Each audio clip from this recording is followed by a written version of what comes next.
Olá, meu querido irmão e minha querida irmã internauta. Neste momento, vocês assistirão a uma maravilhosa ministração da Palavra de Deus, completamente baseada nas Escrituras Sagradas. Uma palavra que visa a edificação do corpo de Cristo, que visa ao aumento de nossa fé, a edificação da nossa fé, a todos nós que amamos a Deus e que aguardamos pela sua segunda vinda. Você que deseja compreender da palavra de Deus, ser edificado, santificado, curado e liberto, neste momento pegue a Escritura em suas mãos, nos acompanhe nessa mensagem para a glória de Deus. Não se esqueça que no final você pode inclusive compartilhar com seus amigos essa mensagem, pode sinalizar com um joinha aqui embaixo do seu vídeo e mesmo tecer os seus comentários em o nome de Jesus. Glória a Deus. Queridos, vamos abrir a Escritura em Mateus capítulo 16. Quero que os irmãos ouçam com atenção esta ministração. O Senhor me deu esse sentimento de compartilhar isso com os irmãos. Geralmente eu procuro ministrar uma palavra que Deus coloca no meu coração. Ou seja, nós poderíamos chegar aqui e pregar qualquer mensagem, qualquer palavra, no sentido de que esse ministério possui um rico conhecimento nos aspectos teológicos. Poderíamos então eleger qualquer tema e ministrar. Entretanto, nós estamos sempre preocupados em trazer uma mensagem que seja necessária para o nosso momento. Uma palavra que possa corresponder àquilo que nós estamos vivendo enquanto igreja, enquanto ministério. E Deus então me deu essa palavra. Essa semana eu quero compartilhar com os irmãos. Vamos começar aqui em Mateus capítulo 16. Vamos ler então o versículos 16, 17 e 18. Ok? A partir daqui nós vamos estabelecer os fundamentos da nossa comunhão. Respondendo Simão Pedro disse: Tu és o Cristo, o Filho do Deus vivo. Então Jesus lhe afirmou: Bem-aventurado és, Simão Barjonas, porque não foi carne e sangue que te revelaram, mas meu Pai que está nos céus. Também eu te digo que tu és Pedro, e sobre esta pedra edificarei a minha igreja, e as portas do inferno não prevalecerão contra ela. Bem, queridos, essa porção da Escritura talvez seja uma das palavras mais fortes de Jesus Cristo com respeito ao seu propósito. Ou seja, Cristo não somente ele veio com o fim de nos redimir mediante a sua morte na cruz do Calvário, mas segue-se após a morte e ressurreição de Cristo a continuidade do seu ministério. Quando Jesus disse no Calvário: Pai, está tudo consumado, está acabado, ele queria dizer que estava concluída a obra de redenção que ele veio efetuar aqui na terra. Não significa, portanto, ou entretanto, que o Senhor nada mais teria a fazer a partir de então. Na verdade, a obra que Cristo realizou na cruz foi a obra que ele realizou nele. Ao passo que a partir da sua ressurreição e ascensão e entronização, o Senhor começa agora a realizar a sua obra em nós. É o que se chama a edificação da igreja, a edificação do novo homem, a edificação da noiva de Cristo. É quando então o Senhor, nos céus, numa obra de intercessão, uma obra intercessória, ao lado do Pai, está clamando pela vida de cada um de nós, para que a obra que ele planejou, que ele realizou na cruz do Calvário, se realize, se concretize efetivamente em nós. Então eu quero partir do princípio, do pressuposto, de que é desejo de Deus e é vontade de Deus realizar em nós a sua obra. Agora, por outro lado, esse texto também nos diz aqui, vemos quando Pedro declarou por revelação do Pai quem era o Cristo de Deus, né? Tu és o Cristo, o Filho do Deus vivo, que Jesus Cristo então responde a ele dizendo: Olha, Pedro, também eu te digo que tu és Pedro, que tu és uma pedra, e sobre esta rocha eu edificarei a minha igreja. Então o Senhor declara esta obra: eu edificarei a minha igreja. Então todos nós aqui estamos muito claros de que o Senhor deseja edificar a igreja e que Ele vai edificar a igreja. E as palavras, então, do versículo 18, são aquelas que nos geram bastante esperança e ânimo, quando Jesus diz: e as portas do inferno não prevalecerão contra ela. Palavras esta de garantia, de que a igreja, ela vai vencer. A igreja, ela, por fim, estará completamente, como está em Efésios capítulo 5, uma noiva sem mácula, sem ruga, sem pecado, completamente glorificada, cheia de glória, cheia da glória de Deus, manifestando então os ricos atributos de Deus. Então, há uma verdade, há uma certeza de que o Senhor vai realizar a sua obra, porque as portas do inferno, no sentido da batalha espiritual, que o mundo das trevas impõe contra a igreja, essa vitória está garantida. Jesus diz: as portas do inferno não prevalecerão contra ela. Entretanto, quando nós lemos esse texto, nós ficamos um tanto cheios de esperança e um tanto animados, né? Com tal palavra, uma palavra tão maravilhosa: as portas do inferno não prevalecerão. Que coisa maravilhosa. Entretanto, eu pergunto à igreja: como é que nós vemos a nossa vitória enquanto igreja? Como é que nós percebemos isso? Ou, poderíamos colocar da seguinte maneira: o que nós estamos realizando, fazendo, para ver, então, cumprida essa promessa? Como é que nós estamos agindo, procedendo? Ou poderíamos colocar ainda de uma outra maneira: o que nós precisamos fazer de imediato, enquanto igreja, não enquanto indivíduos, mas coletivamente, ainda que o coletivo acabe começando pelo indivíduo, né? Porque se o indivíduo não tiver uma disposição inicial, não haverá o coletivo absolutamente. Entretanto, a questão é: o que nós podemos ou devemos imediatamente fazer, como devemos nós proceder para que nós comecemos não somente a proclamar esta vitória, mas a experimentá-la. Os irmãos sabem que, conforme a revelação do Apocalipse, a igreja de Cristo sobre a terra, ela pode ser dividida em duas categorias de pessoas.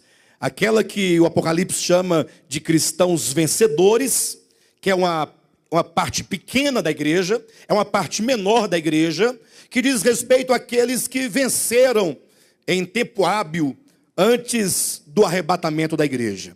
São pessoas como qualquer outra, né? Qualquer outra.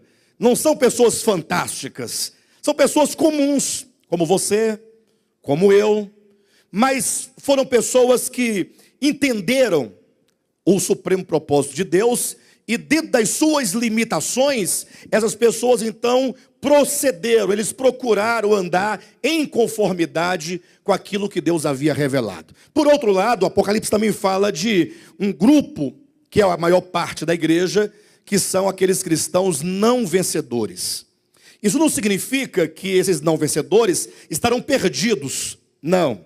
Pelo contrário, significa que porque são salvos, então o Senhor, pelo fato de eles não terem vencido no tempo hábil, o Senhor ainda dará a eles uma dispensação, que é o reino milenar, na qual o Senhor vai tratar com seus corações, com suas almas, levando-os, portanto, a serem, por fim, vencedores. E nós, enquanto igreja, enquanto ministério, nós temos esse desejo de não fazermos parte desse outro grupo, grande grupo, dos cristãos não vencedores. Eu particularmente desejo ser um cristão vencedor. E você? Você deseja ser um cristão vencedor? Que maravilha. Então, eu trouxe aqui 4 pontos, 4 itens a tratar com a igreja no sentido do nosso coletivo. Não vou trazer hoje nenhum item, pelo menos assim eu penso, para tratar com a mera atitude individual para o próprio individual. Lógico, o que vamos demonstrar é uma atitude individual, porém com vistas ao coletivo, com vistas à igreja. Uma vez que as portas do inferno não prevalecerão contra a igreja, eu quero dar ênfase nesse aspecto coletivo. Ou seja, o que nós devemos fazer, como nós devemos proceder em relação à igreja, em relação ao conjunto, em relação ao coletivo. E isso vai certamente nos fortalecer para que nós, de fato, alcancemos o objetivo e o propósito enquanto igreja. Ok? Muito bem, o primeiro ponto, eu quero que os irmãos abram a escritura em Atos, no capítulo 4, versículo 32 em diante.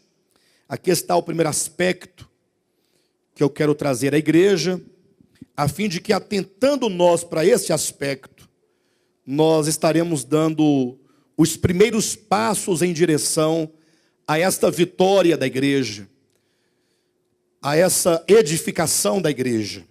Atos capítulo 4, quero ler a partir do versículo, vamos ler a partir do versículo 32. Da multidão dos que creram, e aqui nós podemos trazer isso para nós, né? Porque nós somos uma multidão dos que creram. Pelo menos nós somos aqueles que creram. Se somos uma multidão, é outro departamento. Mas nós somos um grupo de pessoas que creram em Cristo. É certo? Da multidão dos que creram, era o coração e a alma. Ninguém considerava exclusivamente sua nenhuma das coisas que possuía. Tudo, porém, lhes era comum. Com grande poder, os apóstolos davam testemunho da ressurreição do Senhor Jesus, e em todos eles havia abundante graça.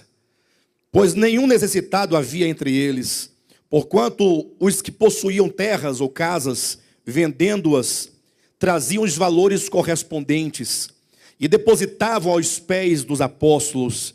Então se distribuía a qualquer um à medida que tinha necessidade. Interessante, porque nós sabemos que o grande problema do homem caído, que é o pecado, o grande problema é o pecado. E esse pecado pode ser compreendido enquanto o egoísmo do homem. Esse egoísmo que o faz ser uma pessoa individualista. Ou seja, alguém que atenta tão somente para o aspecto individual, o aspecto pessoal, o aspecto do eu. Ou seja, nós temos um sentimento, e esse sentimento não procede de Deus, certamente, é aquele que quando nós pensamos, não, desde que eu esteja bem, tudo estará bem. Ou seja, se eu estiver saudável, minha família estiver saudável, minhas filhas estiverem saudáveis, se eu estiver com o alimento sobre a mesa, se eu estiver com a minha roupa guardada no guarda-roupa para eu me vestir, se eu estiver me esquentando, se eu estiver me aquecendo durante a noite, eu estou bem. E aí nós nos esquecemos dos outros. Isso porque o pecado desvia o olhar do homem do outro para colocar em si mesmo. Essa é uma evidência quando nós vemos lá no Éden, Adão e Eva, antes do pecado, eles não percebiam que estavam nus. Interessante que a Escritura não diz que eles ficaram nus depois da queda, mas que eles perceberam que estavam nus. O que implica que essa nudez, no caso do texto, imediatamente trata especificamente das vestes mesmo, materiais, físicas. Eles sempre estiveram nus, não se cobriam. Só então, quando entrou o pecado, foi que diz o texto sagrado, que a primeira evidência da queda foi olharam para si. Esse olhar para si implica que o egoísmo, ele nasce no coração do homem, e agora o homem, ele passa a ser um ser completamente individualista. E mesmo quando os homens se envolvem em relações sociais, em relações coletivas, na maioria das vezes, cada um está ali buscando o seu próprio interesse. Ou seja, o que eu posso ganhar aqui neste meio coletivo, no meio dos meus amigos, no meio das pessoas, de sorte que quando o seu anseio pessoal, individual não é atendido, aí você já se retira para procurar um outro meio social que atenda e satisfaça os seus desejos. Então, enquanto igreja, o primeiro ponto, nós devemos tratar com o individualismo. Devemos entender que a obra de Deus para o seu povo é uma obra coletiva. É uma obra de formação de um homem coletivo. Aí o Senhor quer então tratar com o nosso coração. Isso aconteceu no início da igreja. A igreja no primeiro século, o texto diz que da multidão dos que creram, eram um só o coração e a alma. Quando os corações se unem, é porque esses corações foram tratados por Deus. Imagine só o ministério apostólico de Volta à Palavra, lógico, isso deve ser aplicado a toda a igreja. A igreja que não tem nenhum nome em especial, a igreja que é interdenominacional, a igreja que é simplesmente pessoas pessoas que foram predestinadas, que foram chamadas, justificadas, receberam o Espírito Santo, a igreja de Deus como um todo. Entretanto, essa igreja, no seu aspecto universal, é uma igreja impalpável, impraticável, porque não tem como eu, Alexandre, ter comunhão com a igreja, corpo de Cristo, que é tanto atemporal, quanto não está presa no espaço, porque ela está em todos os lugares da terra ao mesmo tempo. E eu não posso ocupar todos os lugares ao mesmo tempo. Então, quando se trata da experiência cristã, nós devemos trazer o foco para a experiência de uma igreja local. Porque somente na igreja local, onde eu tenho contato com os irmãos, é que eu posso então praticar esse espírito de unidade. Porque é muito fácil estar na sua casa, isolado dos irmãos, não tem contato com os irmãos, você fala, não, nós somos só um coração e só uma alma. Não seria fácil? Não, nós somos um só coração e uma só alma. Inclusive, há um pensamento, nesses dias agora, nesse tempo que nós estamos vivendo, de que as pessoas acreditam que basta ser um membro do corpo místico de Cristo. E de que não tem necessidade alguma de congregar, de estar junto, de participar uns dos outros quanto à questão dos mandamentos mútuos, no sentido de nós amarmos uns aos outros, socorrermos uns aos outros, participarmos das dificuldades uns dos outros, levarmos as cargas uns dos outros, perdoarmos uns aos outros. Esse século em que vivemos é um século do individualismo. Até mesmo numa mesma casa, numa única casa ali, com ali o pai, a mãe, os filhos, muitas vezes vivem isolados, cada um no seu quarto, cada um no seu cômodo, cada um com o seu celular, né? Cada um vivendo para si mesmo, isolados um do outro. Não que o celular, no sentido de usar o WhatsApp, essas coisas, não sejam boas, ou não seja bom. Há uma coisa muito boa, porque se por um lado o celular, no sentido desses meios sociais, se por um lado separa pessoas que estão próximas, aproximam pessoas que estão longe. Não tem esse aspecto? Você, durante o dia, fala com tanta gente de tantos lugares, bom dia, vou almoçar, tomar um cafezinho, ore por mim, ore pela minha filha, essa comunhão que é maravilhosa. Então deve haver certamente aqui um equilíbrio. Não podemos ser extremistas e achar que não devemos usar essas coisas. Entretanto, é na reunião, na comunhão presente dos irmãos, é que nós podemos, de fato, desenvolver o que diz o texto sagrado. Da multidão dos que creram, eram um, o coração e a alma. Porque seria fácil e simples você, isolado, dizer, não, nós somos um. Mas é quando nós estamos reunidos, é que nós sentimos então as necessidades uns dos outros. Então imagine só o momento que nós estamos passando, um momento difícil, um momento de decisões muito difíceis de serem tomadas, em que nós estamos aí emancipando as igrejas, por razões financeiras, estamos aí destituindo pastores da sua função ou dedicação exclusiva em razão das questões financeiras. E talvez um dos pontos que esteja causando tudo isso seja essa falta de sermos nós um só coração e uma só alma. É quando nós temos um único objetivo espiritual no sentido de sermos um só corpo, é um sentimento de corpo. Olha o texto como diz: ninguém considerava exclusivamente seu nenhuma das coisas que possuía, tudo lhes era comum. Os irmãos tinham uma preocupação em que não houvesse na igreja necessidades. Não vou colocar exclusivamente necessitados, mas os irmãos tinham uma preocupação em não haver necessidades. Eu digo isso porque o contexto da igreja primitiva, do primeiro século, é muito diferente do nosso contexto atual. Querer praticar isso que eles praticaram, porque aqui nós temos apenas um modelo de igreja que aconteceu eventualmente no primeiro século, talvez em razão daquela chama que estava muito ardente no coração dos discípulos que viram Jesus morrer, o viram ressuscitado. Então agora eles queriam que Jesus retornasse logo. Então eles acabaram vivendo, de certo modo, uma vida comum. Ou seja, eles abandonaram cada um as suas atividades. Imagina só que a Vera largasse lá o empreendimento que ela tem, largasse, fechou tudo. Agora eu vou viver agora nas casas dos irmãos agora. Partindo pão de casa em casa. Oh, maravilha. Hein?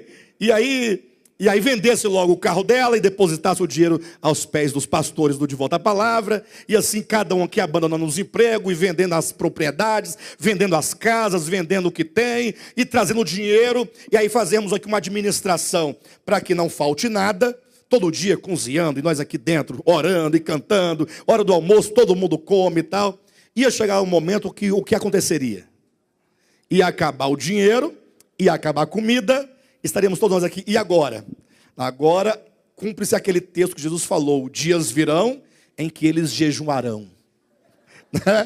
É isso? Aí vamos jejuar? Então, isso aconteceu na igreja primitiva. Até mesmo eu penso, talvez, movido por uma visão um tanto equivocada. Porque talvez eles pensassem que Jesus voltaria ainda naquele tempo. É quando algumas pessoas um pouco desequilibradas socorrem, mesmo em nome de uma certa espiritualidade, falam, Jesus está voltando, eu não vou estudar não. Eu não vou estudar, Jesus está voltando, para que eu vou estudar? Não vou pagar a aposentadoria não, o INSS não, porque Jesus vai voltar porque eu quero aposentadoria. Aí vai negligenciando, eu não vou trabalhar, o que eu tenho dá para eu viver. Eu vou na casa do irmão Eunildo, almoço lá hoje, amanhã eu vou na casa do Israel, eu janto, e aí eu vou assim, até Jesus voltar. E vão negligenciando a vida humana.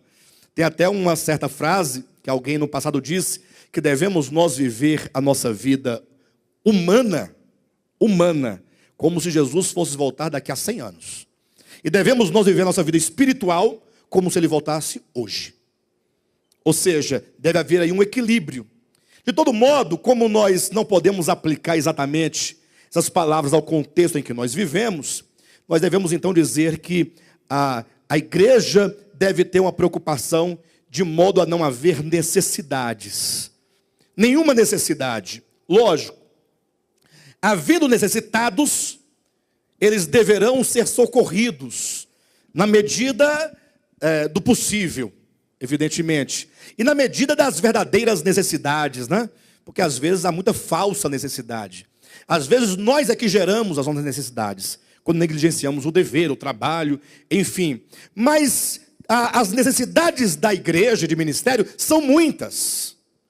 São muitas. Isso porque para que nós possamos nos ambientar e reunir, nós precisamos de ter um ambiente, um lugar.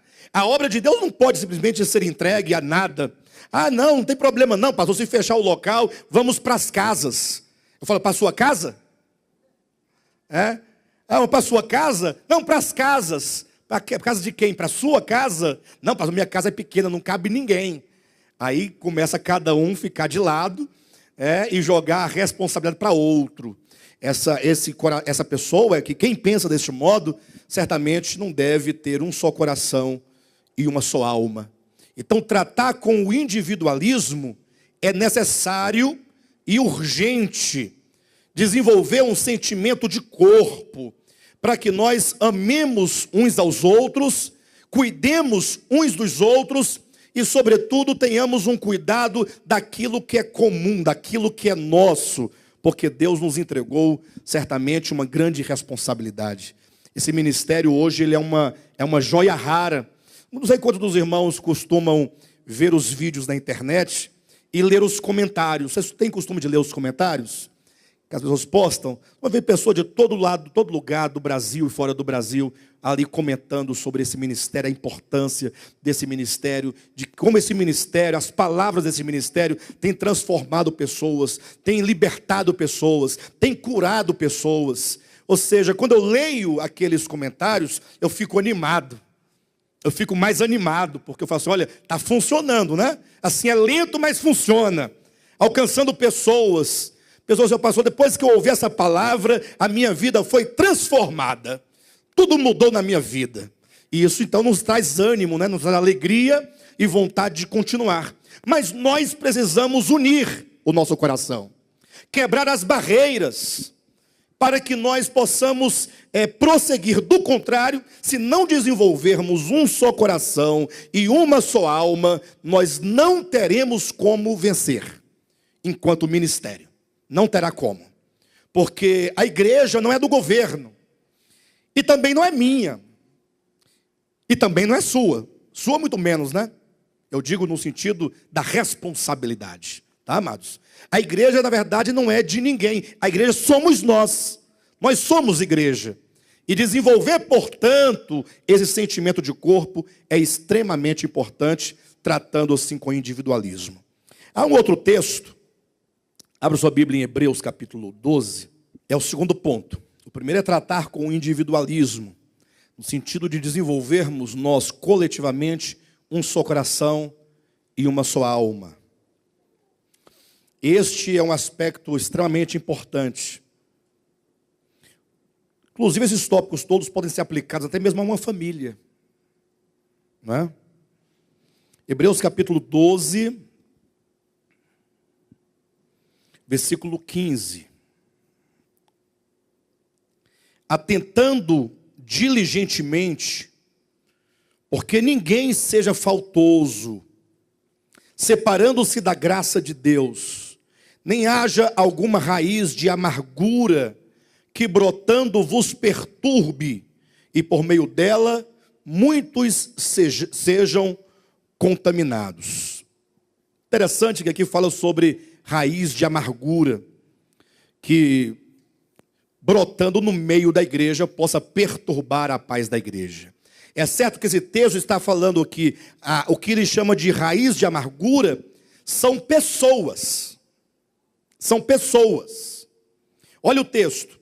Atentando diligentemente para que ninguém seja faltoso, separando-se da graça de Deus, nem haja alguma raiz de amargura que brotando vos perturbe, e por meio dela muitos sejam contaminados.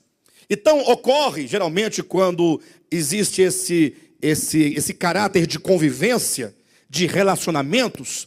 A igreja é um povo, um grupo de pessoas que se reúnem, que vivem coletivamente esse aspecto espiritual. Então é possível que durante a nossa caminhada aconteçam muitas coisas desagradáveis. Palavras que são ditas que ferem o coração de alguém, algum tipo de situação na igreja que desagrada a alguém. E a pessoa que não se dá muito bem com aquela outra pessoa, aqueles que não concordam com a administração da igreja, aqueles que não concordam com a palavra pregada, ou pelo menos concordam com a palavra, mas não concordam com o modo como é pregado. E então as pessoas às vezes não conseguem se sentir em unidade com aquele corpo. E aí aquela pessoa se torna, portanto, um grande obstáculo na igreja. É como brotasse no meio da igreja uma raiz de amargura, uma pessoa amargurada, uma pessoa ofendida. E agora essa pessoa muitas vezes começa a contaminar pessoas na igreja. Aí vai lá na casa da irmã Vera, contamina a Vera com palavras de amargura. É como que semeasse também no coração da Vera, eu falo isso em hipótese, né, irmã Vera? Em hipótese. Semeasse uma sementinha de amargura, para que a Vera também se tornasse uma raiz de amargura, uma ervazinha de amargura, que contamina o outro, que contamina o outro, que contamina o outro, e isso vai desagregando a unidade do corpo de Cristo, ou o corpo vai ficando dilacerado, espiritualmente falando.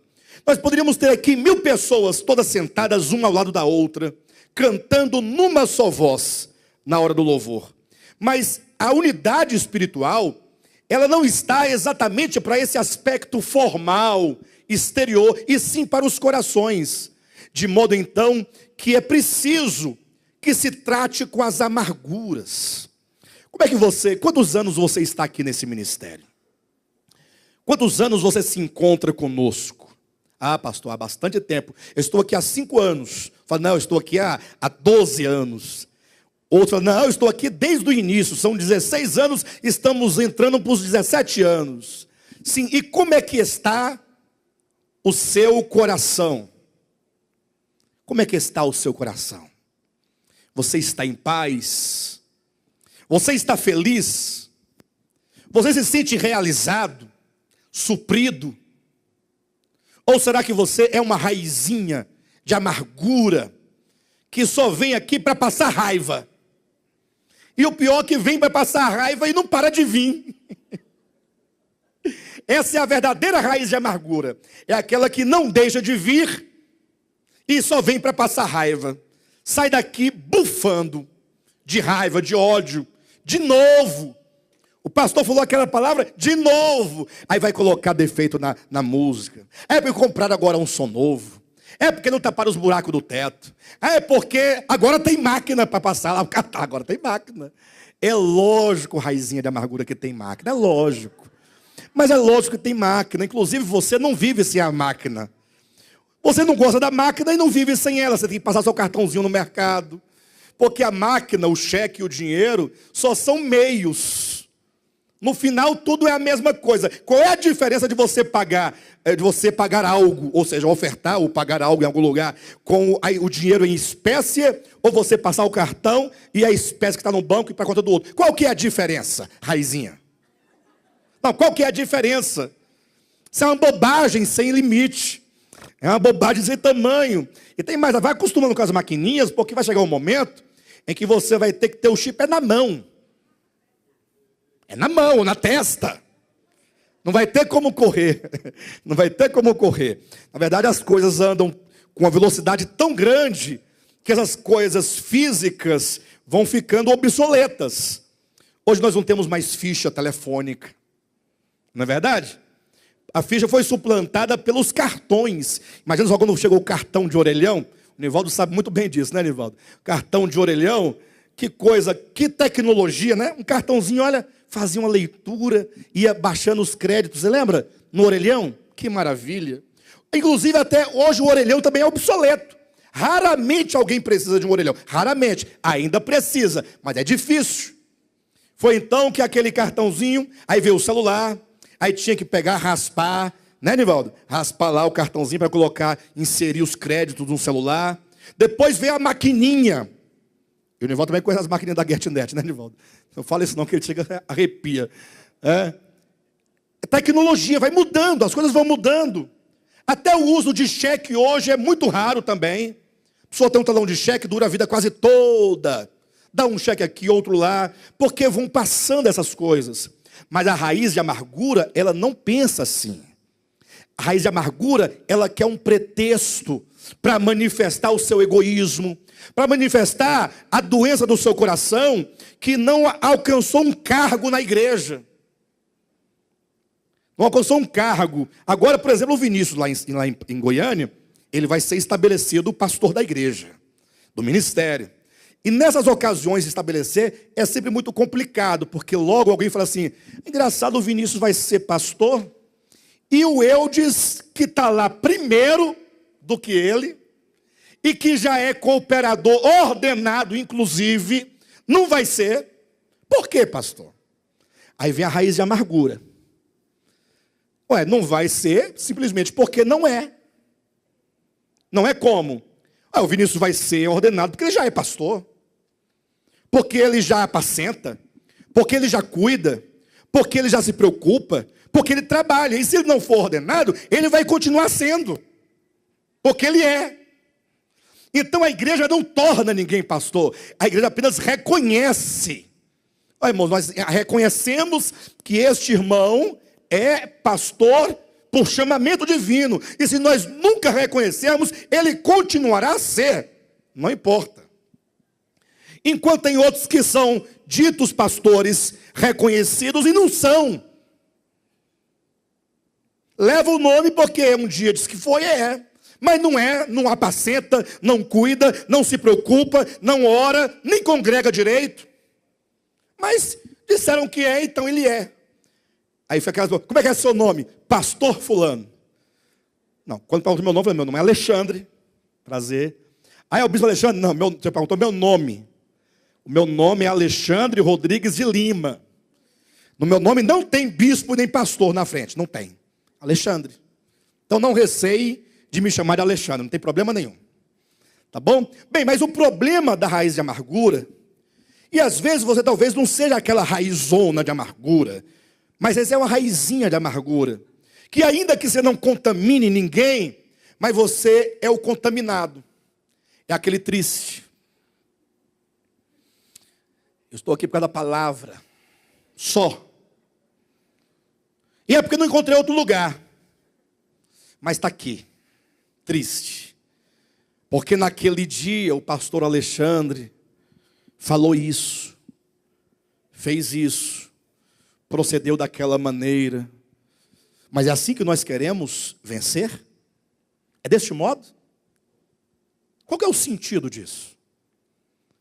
Então nós devemos e precisamos tratar com as raízes de amargura que estão enraizadas no nosso coração. Você precisa de ser livre. Não somente em relação à igreja, mas ser livre de qualquer raiz de amargura em relação a qualquer pessoa ou coisa. Viva, meu irmão, se liberte disso. Sorria. A pessoa que leva um sentimento desse no coração, ela não vive mais. Cada dia é como se ela acordasse de manhã cedinho, e para poder alimentar esse sentimento, ela tomasse um copo cheio de limão, para poder fazer cara feia. Já acorda com a cara feia. Então, é preciso, se você quiser vencer, se você deseja vencer, tem que tratar com o coração. Qualquer sentimento que tire a comunhão, que quebre a comunhão, deve ser rejeitado. E o Espírito Santo vai te ajudar. Ele vai te libertar. Mas você precisa querer. Senhor, eu quero desentravar minha vida. Eu quero caminhar, eu quero abraçar os irmãos. E a maneira de fazer isso é perdoando. Se todos os argumentos não são suficientes para te convencer de que você está errado, então, pelo menos então, perdoe. Porque eu creio que pessoas maduras, elas pensam, elas refletem. Eu não tenho que ficar com raiva de ninguém, eu tenho que entender o que está acontecendo. Qual que é o processo? O que está pegando aí? Aí você entende as coisas, entende a situação. Às vezes é desagradável a situação, mas eu compreendo. Então eu não levo aquilo para o lado pessoal. Não posso levar. Pessoa madura não guarda ressentimento, não guarda mágoa, não guarda tristeza. A mágoa, a tristeza está para pessoas que não cresceram ainda, enquanto ser humano. Isso não se aplica somente à igreja, não. À vida humana. Então você tem que se libertar, crescer e procurar compreender. Às vezes as pessoas vão transferindo de geração em geração uma mágoa. Posso dar aqui um exemplo prático para os irmãos entenderem. Digamos que, deixa eu escolher um exemplo aqui bem prático, deixa eu ver. O pastor Renato, porque o pastor Renato não tem raiz de amargura, ele não é uma raizinha de amargura. Por isso eu posso falar dele à vontade, que ele não vai achar que é indireta, né, pastor? Digamos que o Renato tenha tido um problema no passado. Um exemplo, tá, pastor? No passado, com uma pessoa. Um problema. O problema só diz respeito a ele e a pessoa. Perfeito ou não? A ninguém mais. Aí ele se casa com a irmã Heloísa. A Heloísa, sabendo do problema que o Renato teve no passado com a pessoa, fica do lado do Renato, também vira uma raizinha de amargura contra aquela pessoa. Ou seja, ela não tinha nada a ver com o assunto. Mas agora ela se aliou a um sentimento alheio. Olha só como é que as coisas são estranhas. Aí nasce o Fabrício, o Patrício, que é o mais velho. Aí o Patrício, ao crescer e saber da situação, se torna inimigo daquela pessoa. Já é a terceira geração, a primeira geração, segunda, que vai se unir a um problema alheio. Aí depois vem o Fabrício, a mesma coisa. Aí Patrício e Fabrício se casam e as suas esposas agora se unem no problema. Aí viram os filhos, vão se unindo. Aí você vai prosperando a amargura e prosperando esse sentimento mal, perverso, destrutivo.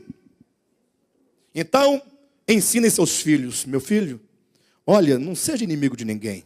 O problema que o papai teve com a pessoa não é seu. Abraça a pessoa. Sorria para a pessoa. Não transfira sentimentos. Porque é dito que a raiz de amargura, ela perturba. E quando ela perturba, no sentido de contaminar a muitos, nós somos afastados da graça de Deus. Uma igreja com raiz de amargura, ela perde a graça de Deus. Pastor, perde a graça? Nunca ouvi falar que a graça de Deus se perde. Perde. Porque a relação que nós temos com Deus, e a palavra relação já está dizendo que a mão de Deus estendida e a nossa também estendida. Ou seja, são dois lados, né? O lado de Deus e o nosso lado. Deus nunca encolhe sua mão. Agora, quando nós desenvolvemos tal sentimento, é a nossa mão que é recolhida. Nós ficamos privados da graça de Deus, não por Ele, por nós mesmos. Como diz Isaías capítulo 59, versículo 2, que as mãos de Deus estão sempre estendidas para abençoar, sempre. Elas não estão encolhidas. Uai, por que eu não recebo? Ora, são os nossos pecados que nos afastam. Deus não tem nada a ver com isso. Ele está sempre pronto, sempre disposto. E sempre Deus estará pronto e disposto para abençoar a todos. Qualquer um, Hitler, também poderia ter experimentado a graça de Deus. Deus não retém a sua graça. Ele é bondoso. Agora são os nossos pecados, são os nossos corações é que nos afastam. Isso está muito claro, inclusive, lá em Mateus, no capítulo 13, quando Jesus fala que ele falava por parábolas, para que os judeus ouvindo não ouvissem e vendo não vissem. Aí dá imediatamente uma impressão de que Deus está escondendo alguma coisa do povo para privá-los de alguma bênção. Aí em seguida Jesus explica, é porque eles estão doentes no coração e eles fecham os olhos para não serem por mim curados. Eles não querem, o problema está no coração do homem. Então tratar com a raiz de amargura é extremamente necessário para que a igreja experimente as palavras de Mateus 16, 18, e as portas do inferno não prevalecerão contra ela. O fato é, as portas do inferno não prevalecerão contra nós absolutamente no futuro. Agora ela pode estar ganhando vantagem hoje. Ela pode ganhar vantagem por pouco tempo, mas pode estar nos vencendo. Nós podemos estar impedidos de progredir hoje em razão dos corações. Então devemos tratar com o individualismo, devemos tratar com a raiz de amargura no coração. Esses são os dois aspectos negativos que devem ser tratados. Eu coloquei aqui outros dois aspectos positivos que devem ser adquiridos. O terceiro ponto, abra sua Bíblia em Filipenses capítulo 1, versículo 27. Vivei acima de tudo por modo digno do Evangelho de Cristo, para que, ou indo ver-vos, ou estando ausente, ouça no tocante a vós outros, que estáis firmes em um só espírito, como uma só alma, lutando juntos pela fé evangélica. Nota, os irmãos, que o ponto aqui é a unidade de fé. Unidade de fé. Ele diz que, o apóstolo Paulo diz que ele gostaria de ouvir, ainda que ele estivesse ausente, mas ouvir no tocante à igreja, no tocante a vós outros, os filipenses, no tocante a nós aqui hoje, que nós estamos firmes em um só espírito. Quando fala em um só espírito, não quer dizer que você chega na igreja, na reunião, você fala, não, eu estou em espírito, fecha os olhos, estou aqui num só espírito. Não, estar em um só espírito é estar numa mesma e única disposição de fé. De sorte que ele diz, como uma só alma. Quando ele fala como uma só alma, é como se nós fôssemos uma única pessoa. Que não houvesse aqui os 100, os 200 ou as 300 pessoas. Como se todos nós fôssemos apenas uma pessoa. Porque você sabe que quando já tem duas pessoas, logo o impasse está estabelecido, né? Aqui o contraste de pensamento, de ideias, de sentimentos, é tudo diferente. Mas o apóstolo Paulo diz então que ele gostaria que nós estivéssemos firmes em um só espírito. Primeiro, estarmos firmes. A igreja, para ela ter força, é preciso que os irmãos estejam firmes. Firmes. O que é estar firme?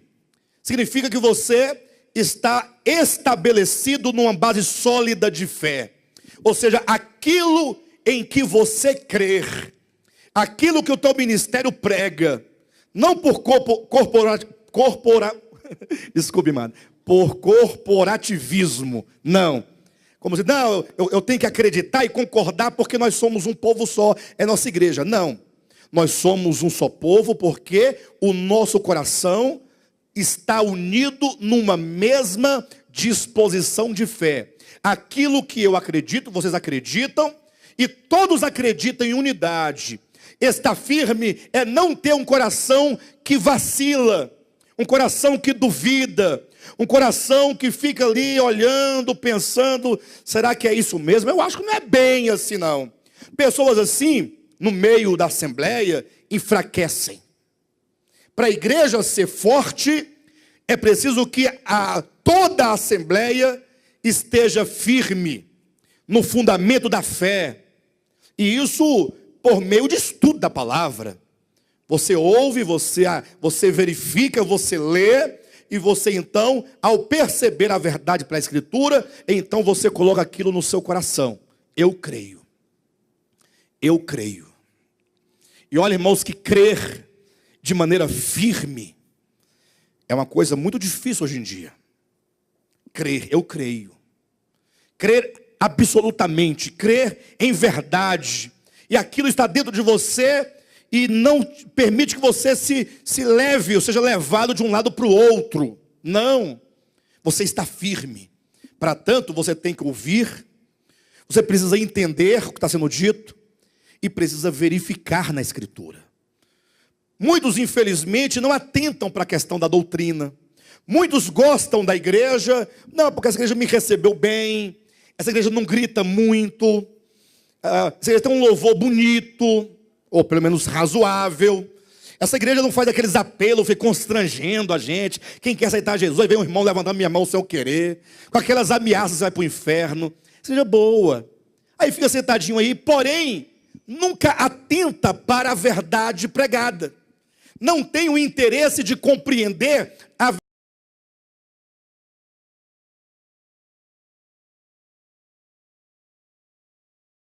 verdade, sem nunca saber, de fato, qual é a verdadeira estrutura da igreja, que são as verdades bíblicas.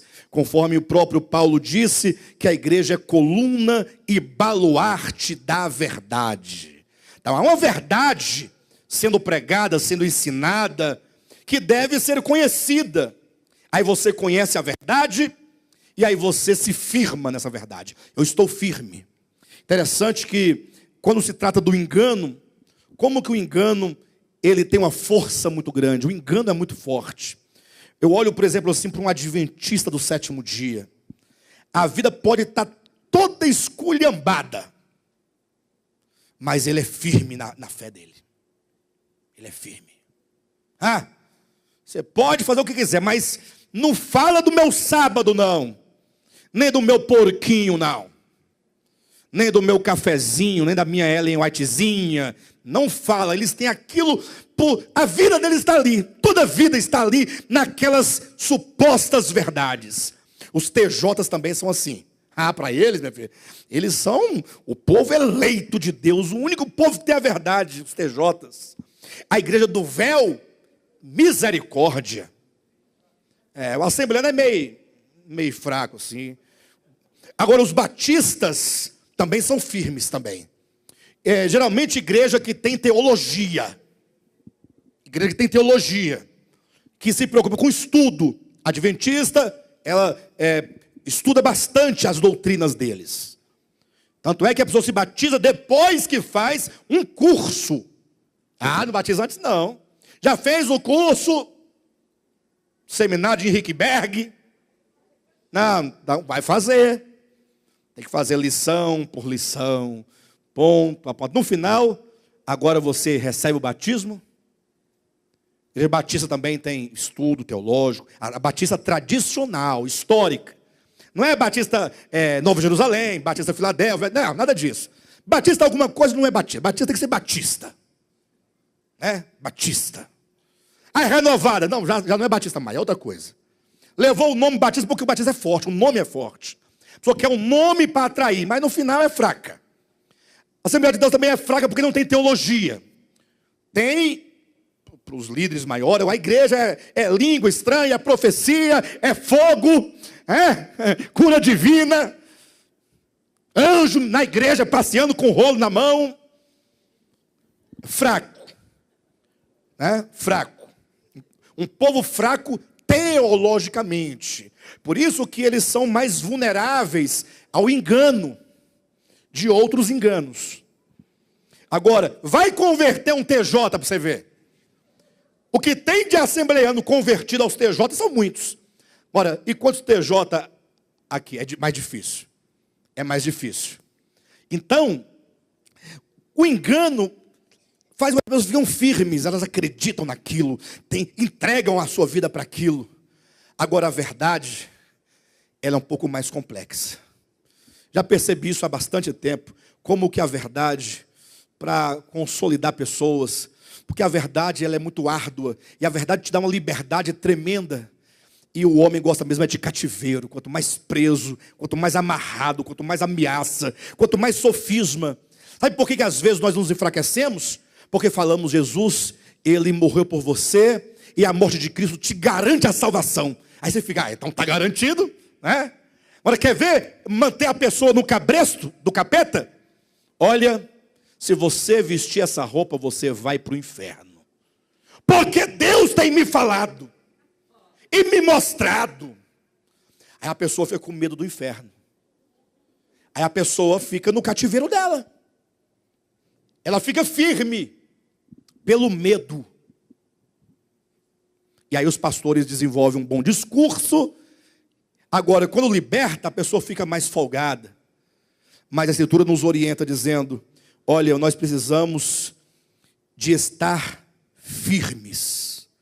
Firmes numa mesma visão acerca do Evangelho. Como diz, e que estáis firmes em um só espírito, como uma só alma, lutando juntos pela fé do Evangelho. Fé evangélica não é as igrejas evangélicas, é a fé do Evangelho, é a verdade do Evangelho. Pense num povo consolidado na fé do Evangelho.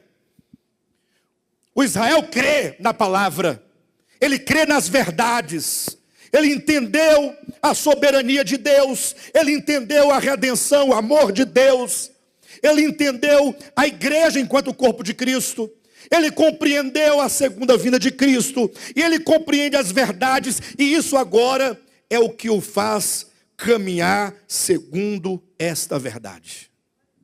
Hoje em dia há dois tipos de crentes, aqueles que são firmes nas suas verdades, segundo o engano, são firmes. É difícil você converter um adventista, vai tentar para você ver, é difícil. Ainda dá para converter uma meia dúzia, aqui mesmo tem uma meia dúzia que foram convertidos, né? Está ali o irmão Eunildo. Agora, eu nunca imaginei que o Eunildo fosse sair da Adventista. Nunca imaginei. Porque o Eunildo é aquele certinho, sabe? Aquele assim, tudo certinho para ele. A natureza dele é muito boa. Então, mas Deus foi misericordioso com você. O Paulo, então, misericórdia. Está ali, saiu também, Jusileide. Muita gente, Rainero. Irmã Lúcia, que já partiu para a eternidade. Irmão Nivaldo. Uma turma boa aí. Mas no geral é muito difícil. Então tem esses que são firmes e tem aqueles que procuram igreja pelo seu próprio bem-estar. Não quer saber de doutrina, não. Eles querem estar bem no meio do povo. Uma igreja boa, uma igreja ideal. Agora a nossa igreja não é nem desta dos enganos que mantém as pessoas cativas e nem é uma igreja ideal para você. Nosso ministério se esforça para ser uma igreja ideal para Deus. Para Deus. E é você que tem que se aliar a Deus, não é Ele a você. Então nós nos esforçamos para que a mensagem, para que a doutrina, para que a verdade, os procedimentos ministeriais estejam de acordo com esta verdade divina a nós revelada. E aí nós precisamos, para sermos uma igreja forte, de pessoas firmes da fé. Se tiver alguma dúvida, procure o pastor Fernando. Procure. Pastor Josué, pastor Renato, pastor Moisés. Eu não. Brincadeira. Procure o pastor Alexandre também. Procure algum pastor, algum cooperador. Estamos cheios de cooperadores aqui, que estão claros da verdade. Os líderes. Irmão, me ajuda aqui a compreender isso aqui, ó. Eu quero estar firme na fé, mas tem um negocinho aqui que não me deixa ficar muito firme. Então eu quero compreender. Aí você vai compreender a verdade, e uma vez compreendida a verdade, você pode falar assim: estou firme. Eu creio nisso porque isso é a verdade. E nada vai me desviar dessa verdade, não. Eu vou ficar firme aqui, ó. Então, primeiro, desenvolvermos um sentimento de corpo, tratar com o individualismo. Segundo, tratarmos com o nosso coração, para que nós sejamos totalmente desimpedidos, sermos livres e libertar as pessoas para servirmos a Deus. Terceiro, ter a mesma visão do Evangelho, a mesma visão da verdade. Uma igreja que tem uma mesma visão, que os corações são todos unidos, como se fosse uma única pessoa, uma só alma, é uma igreja forte. E nós precisamos disso. Inclusive, eu já recebi alguns conselhos, algumas orientações de pessoas, dizendo: pastor, é o seguinte, olha, é preciso que no ministério tenha uma reunião específica para quem chega. Irmãos que estão chegando agora. Ah, chegou a família? Então, vem aqui que você vai receber as orientações da verdade. Porque às vezes no culto de domingo, não dá para trabalhar essas questões todas. Os irmãos estão acostumados, né? Na quarta-feira geralmente trata, mas é muito longo. Ou seja, como a reunião de quarta-feira de estudo da palavra é de um estudo indutivo, então para a pessoa compreender alguma coisa, demora. Então, fala-se de uma reunião específica para colocar em poucas palavras, em pouco tempo, aquilo que é essencial para trazer uma fundamentação de fé, para que a pessoa, ao ingressar no De Volta à Palavra, ela possa saber exatamente onde ela está ingressando. Que igreja em que ela está.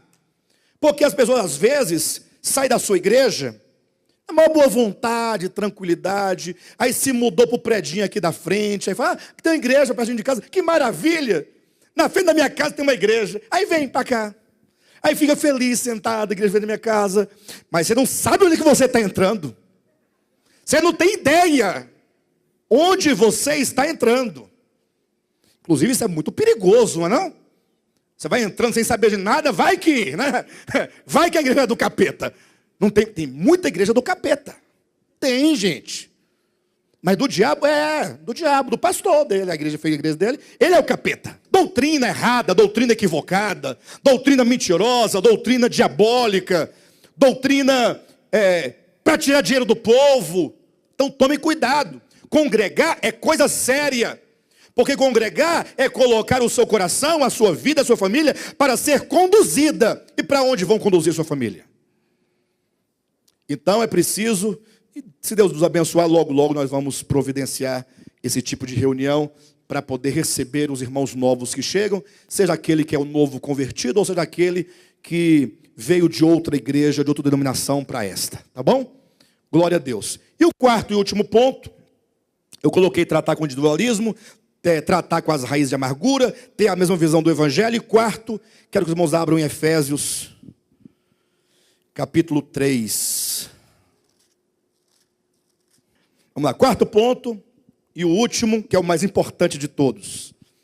No capítulo 3 de Efésios, o tópico diz assim, olha: ter o mesmo propósito espiritual.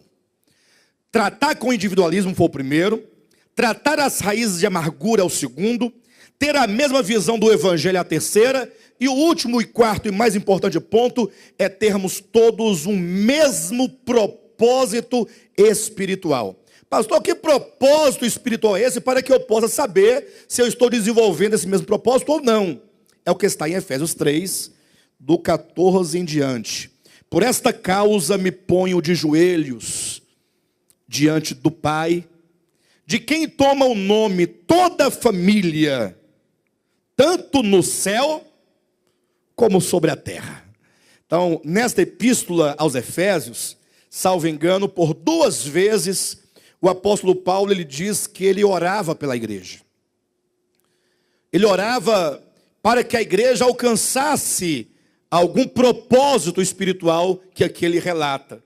Nesta porção ele diz, olha, por esta causa eu me ponho de joelhos. A causa a que ele se refere aqui, se os irmãos lerem do versículo 1 até o versículo 13, fala exatamente desse mistério que é a igreja enquanto o corpo de Cristo. Ele fala acerca dessa igreja que manifesta, olha o versículo 10, para que pela igreja a multiforme sabedoria de Deus se torne conhecida agora dos principados e potestades nos lugares celestiais, segundo o eterno propósito que estabeleceu em Cristo Jesus, nosso Senhor. Então imagine só que Deus quer revelar ao universo, Ele quer revelar aos principados e potestades. Quem aqui tem medo de principado e potestade, levanta a mão. Não é boa. Medo de um anjão caído da zona grande, da cara feia. Ninguém tem medo. Mas também ninguém quer se deparar com um, né? Não tem medo, mas ele lá é o cara. Se ele chegar muito perto, eu fico com medo. Mas agora, imagine comigo, pense comigo por um momento. Que Deus maravilhoso, para que pela igreja, por você, por mim, por nós, a multiforme sabedoria de Deus seja manifestada agora aos principados e potestades, aos mundos, para que os mundos olhem e veja em nós e por meio de nós a sabedoria de Deus revelada e manifestada. O quanto que Deus é maravilhoso e o quanto que Ele acredita que é possível. Porque eu olho assim, se Deus me pedisse um conselho, Alexandre, eu pedi um conselho para você aqui, Deus falando comigo, né?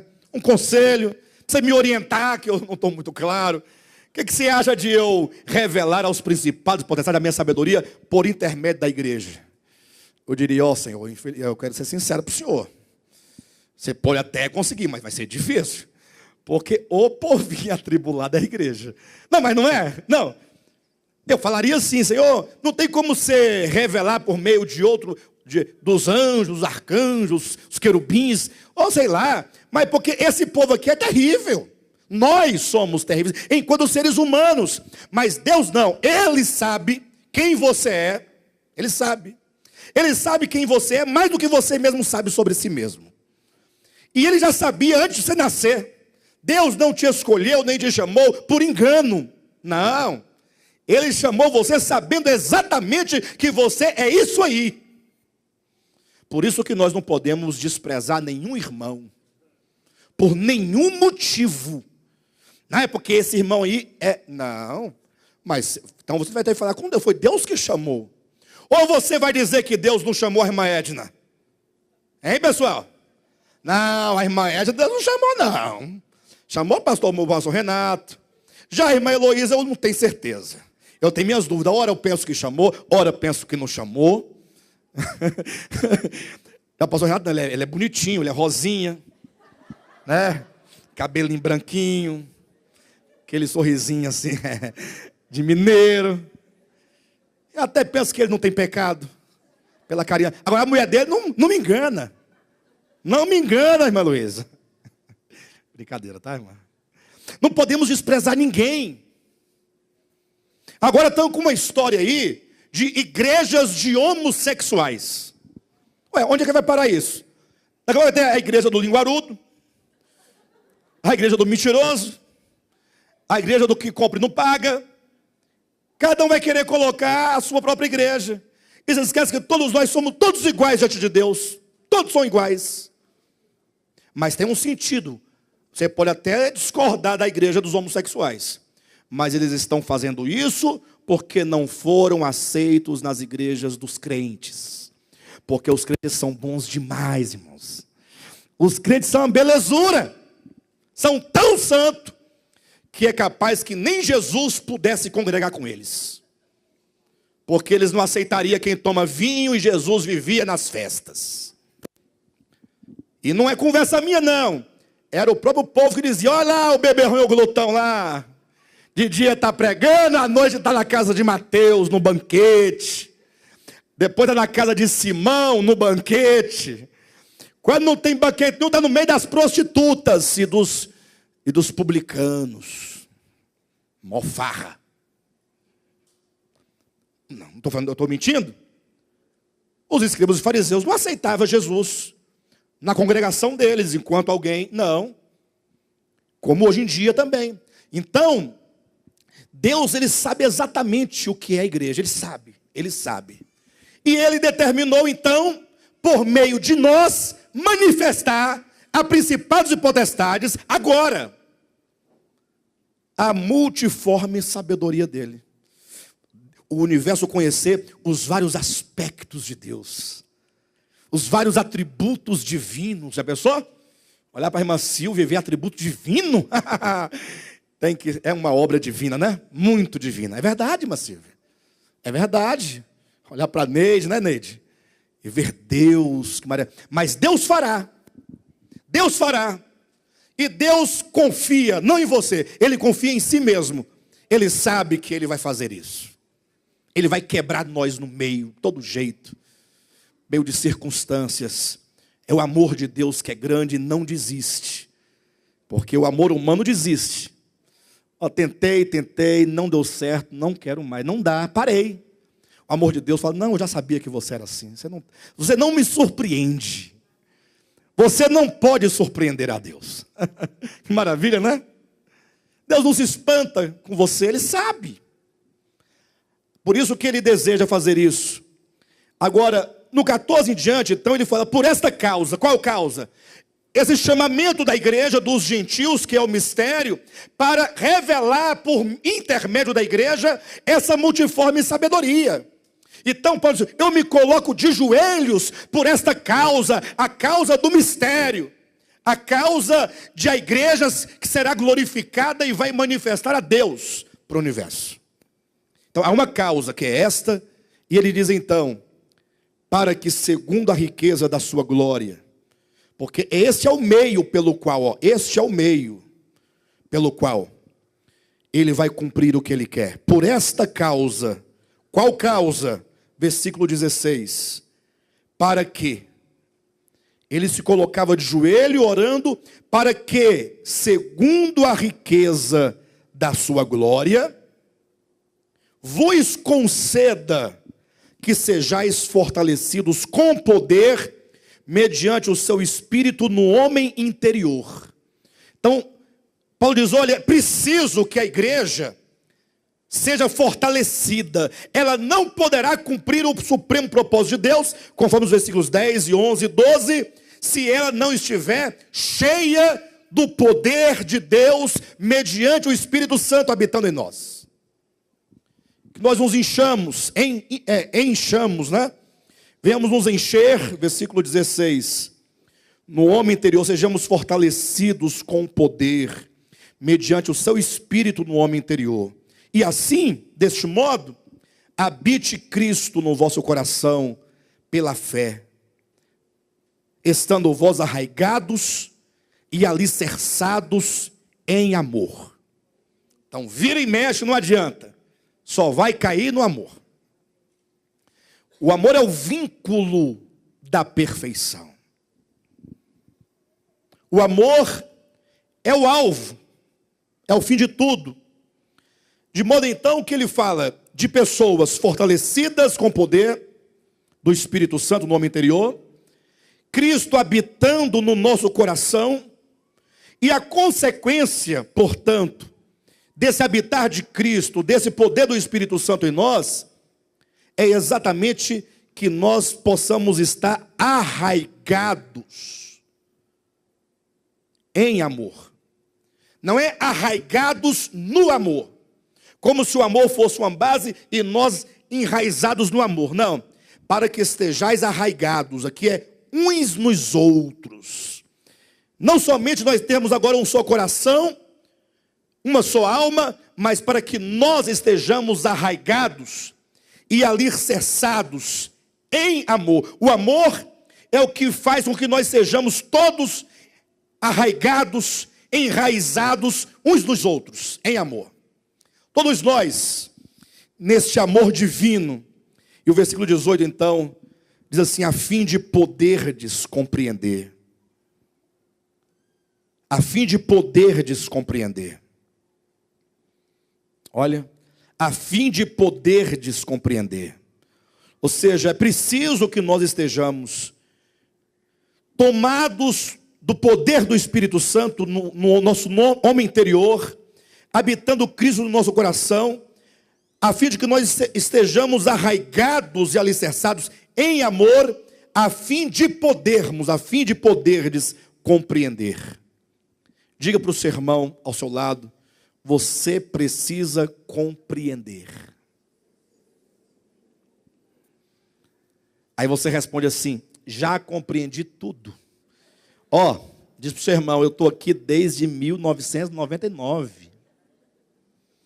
Já participei de todas as conferências, os estudos de quarta-feira, toda a vida participei. Falei igual a irmã Amanda me lembrou agora, há um mês atrás, mais ou menos, que ela tem na casa dela ainda umas fitas de um estudo que eu dei sobre Hebreus, fita cassete, aquela que a gente rebobinava com a caneta quando a pilha estava fraca do gravador. É muito tempo, né? Fita cassete, olha do tempo, Não, já sei tudo, já compreendi tudo. Eu sei até quem é o anticristo. Eu sei o nome dele. Bem, mas olha aqui, versículo 18. A fim de poderdes compreender, vírgula. E essa compreensão, ela não pode acontecer individualmente. Não tem jeito. Você pode compreender qualquer coisa, menos o que ele vai dizer aqui. Essa compreensão de que ele diz aqui, só é possível, como diz, com todos os santos. A fim de poderdes compreender com todos os santos. Compreender o quê? Qual é a largura?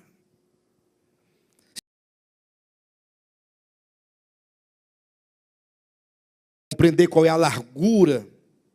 Compreender qual é o comprimento. Já sabe qual é o comprimento? De quê, pastor? Calma. E a altura. Já sabe qual é a altura? E a profundidade. Compreender qual é a largura, o comprimento, a altura e a profundidade. E conhecer o amor de Deus. Qual é a largura, altura, profundidade do amor de Deus? Você sabe pelo menos qual é a largura, profundidade, altura do seu amor que você tem? Às vezes um tanto estreito, raso, superficial, mas o alvo final da igreja, a fim de que ela possa manifestar a multiforme sabedoria de Deus aos principados e potestades nos lugares celestiais, para os mundos, é preciso compreender a largura, o comprimento, a altura e a profundidade, conhecer o amor de Cristo. E esse amor de Cristo, largura, comprimento, altura e profundidade, excede todo entendimento. Todo entendimento. Não dá para entender. Não tem mente humana que explique o amor de Deus. É por isso que quando nós falamos ou lemos alguma coisa em relação ao amor de Deus, as pessoas não conseguem compreender e aceitar, porque excede a compreensão. Até mesmo porque, infelizmente, isso é verdade, o cristianismo legou às posteridades, ou durante toda a sua história, a imagem de um Deus mau. O Deus de amor não foi pregado de maneira geral em toda a história do cristianismo. Deus sempre foi apresentado como um Deus mau, como um Deus tirano, sobretudo como um Deus egoísta, porque Ele não é capaz de salvar o perdido. Ou melhor, esse Deus, Esse Deus apresentado pelo cristianismo não é capaz de salvar o perdido. Porque dizem aí, nesse cristianismo caído, que Ele salvará somente aqueles que lhe foram agradáveis. Eu não posso salvar o Fernando porque ele não me agradou, ele não fez coisas que eu gosto. Eu não gosto do que ele faz, então, como eu não gosto, então eu vou jogar ele no fogo eterno. Coisa estranha, né? Isso é uma reprodução, inclusive, do coração do homem. É assim que nós somos. Querem ver uma coisa? Quem são as pessoas que frequentam a sua casa? Porventura, algum inimigo frequenta a sua casa? Algum inimigo? Fazer um churrasco para contar só os inimigos agora. O churrasco dos inimigos. Só aquela nora que casou com seu filho e você amaldiçoou o casamento, nem foi lá e amaldiçoou. Aquela pessoa que fala mal de você, que te persegue, que te critica, que fala muitas mentiras contra você. Já imaginou? Ninguém faz isso.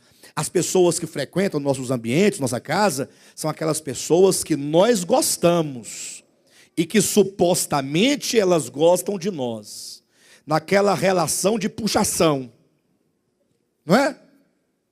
Aquela relação, aquela amizade velha melada, aquela coisa, Também quando dá para azedar essa relação, pensa numa coisa. Agora o amor de Deus não. O amor de Deus excede todo entendimento. Quer ter uma ideia do amor de Deus? Deus se fez homem, e os homens não somente não o conheceram, como pregaram numa cruz. E estando ele pregado, cuspido, açoitado, envergonhado, zombado, escarnecido, desprezado, rejeitado, ele dizia: Pai, perdoa-lhes porque eles não sabem o que fazem. Esse é o amor que excede todo entendimento. Eu não entendo. Você entende? Você entende esse amor? Quando eu falo entender, eu quero dizer que isso é compreensível dentro do seu coração. No meu coração, isso ainda não é compreensível. Eu compreendo no âmbito da verdade objetiva. Eu sou capaz de compreender os fatos, os acontecimentos e de relatá-los. Agora, eu compreendo como pode você abençoar o inimigo. E olha que quando Jesus falou em Mateus 5, versículo 46, ele diz: olha, sede vós perfeitos, como é perfeito o vosso Pai Celestial. Ele explicou o tipo de perfeição ali. Ele disse: portanto, amai os vossos inimigos. Ele coloca o amor como sendo o vínculo da perfeição. Ou seja, a perfeição é o amor. Tudo converge para o amor. Então a igreja está, na verdade, predestinada para conhecer o amor de Deus. Ela vai conhecer. Nós vamos compreender a largura, a profundidade, lógico, dentro das nossas possibilidades. Dentro da nossa mente finita, o finito vai compreender aquilo que é possível se compreender do infinito amor de Deus. Versículo 19: conhecer o amor de Cristo que excede todo entendimento, para que sejais tomados de toda a plenitude de Deus. Aí você fala assim: pastor, diante disso eu não sei, eu não consigo não. Alcançar isso aí para mim não dá. É impossível. E eu concordo com você que de fato é impossível. Por isso que Paulo ainda colocou o versículo 20.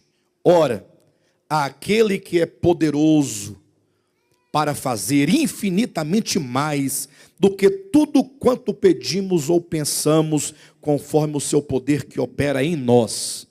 Então diga para o seu irmão: aquilo que lhe é impossível, é possível para Deus. Diga: Deus é poderoso para fazer infinitamente mais. Por isso ele fará. Ele fará. Eu sei que eu não dou conta, eu sei. Mas Deus é poderoso para fazer infinitamente mais do que pedimos ou pensamos. A Ele, pois, seja a glória na igreja e em Cristo Jesus, por todas as gerações, para todos sempre. Amém. Muito bem, queridos, vocês acabaram de assistir a esta ministração maravilhosa. Eu tenho certeza que ela tocou o seu coração, que ela de fato lhe ajudou na sua fé, porque essas mensagens visam de fato a edificação do corpo de Cristo. Por isso eu quero te convidar neste momento a que você compartilhe com outros esta mensagem, compartilhe no Facebook, nas redes sociais, teça aqui embaixo os seus comentários, para que essa palavra se multiplique e se propague para tantas outras pessoas que ainda não a ouviram e não a conhecem. Inclusive, eu quero estender aqui o meu convite para você que mora aqui no Distrito Federal, para estar conosco em uma de nossas reuniões aqui na QI 4, lote 23, em Taguatinga Norte. Todas as quartas e domingos nós estamos aqui reunidos, sempre com uma poderosa e maravilhosa palavra de Deus sendo ministrada ao nosso coração. Domingo às 9 horas da manhã e às quartas-feiras às 20 horas. Venha, faça-nos uma visita para que possamos nós estreitar a nossa comunhão para a honra e glória do nome de Jesus Cristo.